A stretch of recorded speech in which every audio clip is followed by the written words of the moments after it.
Hello, and welcome to the Deep Dive. This is where we take, well, frankly, a mountain of information and we try to distill it down to the really essential insights for you.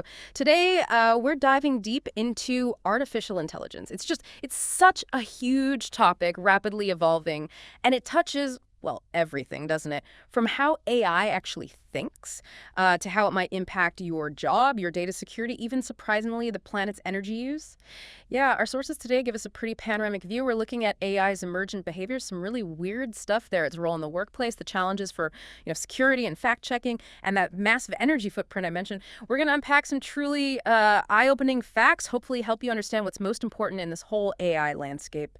Okay, let's get into it. So let's kick off with something that honestly sounds like it's straight out of science fiction. AI chatbots creating their own language. Apparently, at a recent 11 Labs hackathon, these AI bots developed something called Gibberlink.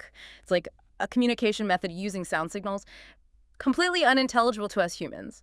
And here's where it gets really interesting. They say this happened because the bots, they recognized each other as AI, so they optimized for a non-human language. Yeah. So what does this actually mean? Is this, the start of Skynet, or is there something else going on here? Right. Yeah, it definitely has that sci-fi vibe, doesn't it? But what's fascinating and maybe reassuring is that this isn't entirely new. We actually saw similar kinds of emergent communication back in, I think it was 2017. Facebook AI created its own sort of shorthand language. Oh, right. I remember hearing something about that. Exactly. So if we connect this to the bigger picture, experts generally agree these emergent behaviors reflect AI's core programming, its optimization instincts. It's not really about rogue autonomy. These behaviors, even though they seem opaque to us, are really just aimed at making communication between AIs more efficient. But it does raise a really important question, doesn't it?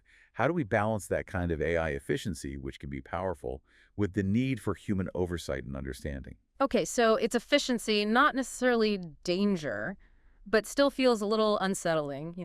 Working in ways we can't quite follow. It's a key insight, though, into how AI works fundamentally that drive to optimize.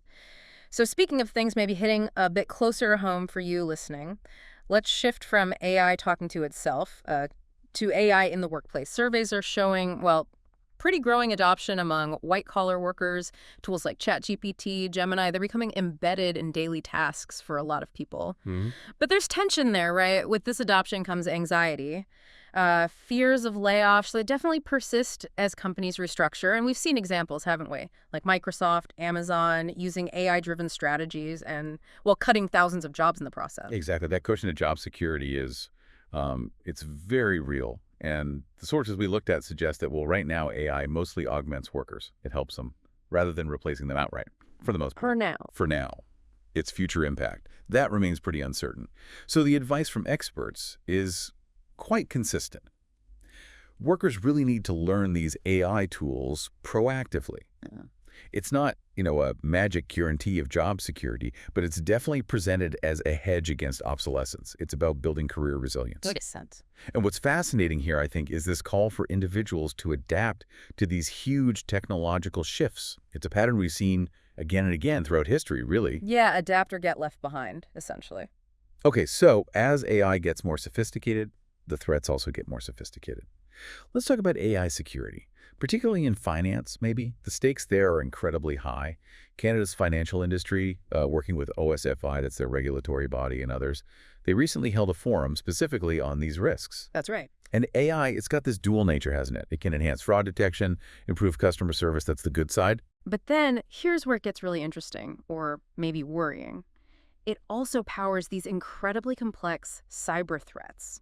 Things like deepfake identity fraud, AI-assisted malware. It's escalating quickly. It absolutely is a double-edged sword. And the takeaway, the broader implication from forums like that, is that institutions are really being urged, strongly urged, to adopt robust governance protocols. They need to improve their third-party oversight, Yeah. Who they're getting AI services from, and really bolster defenses against these AI-amplified vulnerabilities, especially around data handling and critical infrastructure. Yeah, the supply chain risk. Precisely. And what's critical, really, is that no single company, no single bank can tackle this alone. It's too complex, too interconnected. So it raises this important question. How do we actually foster collaboration across sectors? How do we build resilience together against these really sophisticated, constantly evolving threats? Collaboration is key. Okay, so From financial security, let's turn to maybe the security of information itself. Fact-checking. X, formerly Twitter, they're rolling out AI-generated community notes. The idea is to scale up fact-checking, make it faster, handle more volume. Right, speed and scale. Exactly. The promise is quick corrections to misinformation. But there's a pretty big concern, isn't there? Without really strong safeguards, could the AI actually end up promoting inaccuracies, but just doing it faster, at scale?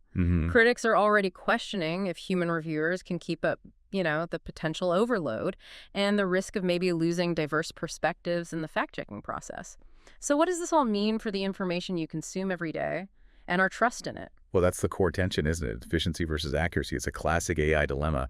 As these AI-written notes start appearing more widely, the platform's ability to manage the quality, to be transparent about how it works, that's going to be under intense scrutiny. You'd think so. Yeah, the success or failure really hinges entirely on maintaining that human oversight, effective human oversight, and building trust in the system itself, which is hard. And this raises, I think, a really important question about the very nature of truth. How is truth mediated when AI plays such a big role in the digital public square? It's a profound shift we're navigating. Yeah, a really profound shift. Okay, finally, let's look at a huge macroscopic issue, AI's impact on our planet's energy resources. Google is in this kind of fascinating, almost contradictory spot here. On one hand, they're pushing clean energy tech, using AI for some really advanced stuff, like applying AI to stabilize plasma and fusion reactors. They're working with TA technologies on that. That could be a genuine breakthrough for clean energy. Very futuristic. It's simply huge, yeah. But it's big, but despite these strides, Google's actual emissions, they've surged over 50% since 2019. That includes a 6% rise just in the last year. It's really undermining their own net zero goals for 2030. Wow, 50%. Yeah. And here's where it gets really interesting, or maybe alarming. A key driver is just Google's massive growing appetite for energy. Their electricity use from data centers doubled since 2020. Doubled. It's now over 30 terawatt hours in 2024. To put that in perspective, that's roughly comparable to the entire annual electricity usage of Ireland. Ireland, the whole country. The whole country. And Google says this rise is, a combination of things, AI, obviously, but also cloud computing growth, search, YouTube expansion. Okay. But what's really striking there, and something critics are pointing out, is this perceived lack of transparency. They argue Google isn't being clear enough about AI's specific impact on that energy surge. How much is just the AI part? Right. They lump it together. Exactly.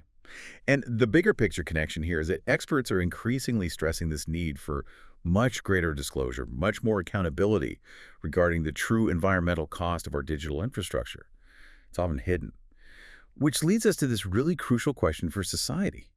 How do we balance all this amazing technological innovation with genuine environmental responsibility, especially when the energy demands are just so immense and often kind of invisible? Wow. Yeah, that's a heavy one. We've really covered a lot of ground today, haven't we? From AI basically developing its own secret languages to transforming our jobs, potentially impacting our finances, shaping the news and information we see, and even consuming energy on the scale of entire countries. It's just crystal clear that AI isn't just another tool. It's this pervasive force that's actively reshaping our world in ways we're maybe only just starting to fully grasp. Oh, absolutely. And the sources we've dived into today, they really highlight both sides. AI's incredible potential, but also these profound challenges it presents. So maybe the final thought to leave you with, the question to ponder, is this.